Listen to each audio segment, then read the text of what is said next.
Good morning, welcome to the Greek Gods and Goddesses tour. I'm Dr. Paul Karitsis, and today I'm going to be talking about another lesser known Greek goddess in Hestia. Hestia was the Olympian goddess of the hearth, domesticity and family, the latter of course being an entirely sacred denomination for the Greeks. Together with Artemis and Athena, she formed an exclusive association of virgin goddesses worshipped as a true aspect of the great mother goddess. According to some Hellenistic sources, it is alleged that when the Titan Cronus, otherwise known as Father Time, tried to extirpate his own children for fear of being overthrown from the Mount of Heaven, Hestia was swallowed first and regurgitated last. For this reason alone, she stands at the helm of the Olympians as the oldest and youngest child of Cronus and Rhea. The others, as previously mentioned, are Demeter, Hera, Zeus, Poseidon, and Hades or Pluto. In scouring the annals of classical mythology, one can discern that she played a minimal role in its melodramatic, embellished episodes and its processions, though this is no way an indicator of nominal influence in culture.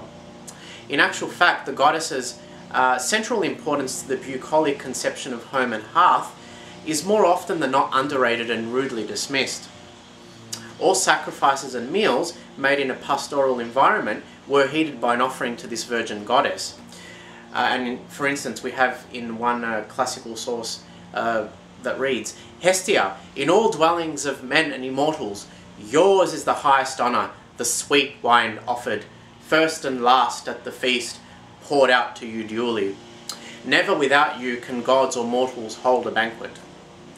She was of a serene, compliant and easygoing disposition, intensely aware of her immediate surrounds and vigilant in her relation with others. This is probably why she was seldom inveigled into partaking of trivial matters and exploits her fellow Olympians were notoriously known for. Poseidon and Apollo were both interested in courting her, though she politely repudiated their advances and pledged allegiance to the unsullied condition of virginity. Zeus, her beloved brother, honoured her oath and ensured she never succumb to the carnal influences of the wily Aphrodite or Eros.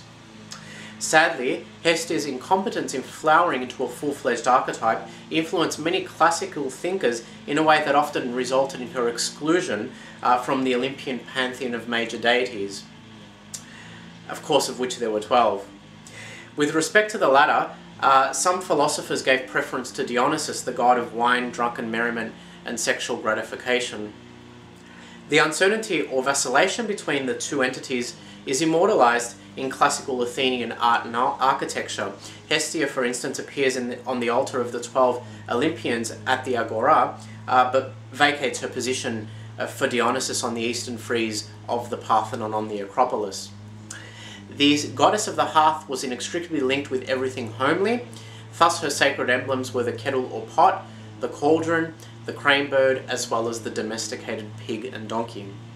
Her Roman equivalent is Vesta. And that concludes the short little excerpt on Hestia. I will see you next for what we can probably say is the crown personage of the Olympians, Zeus. I will see you then.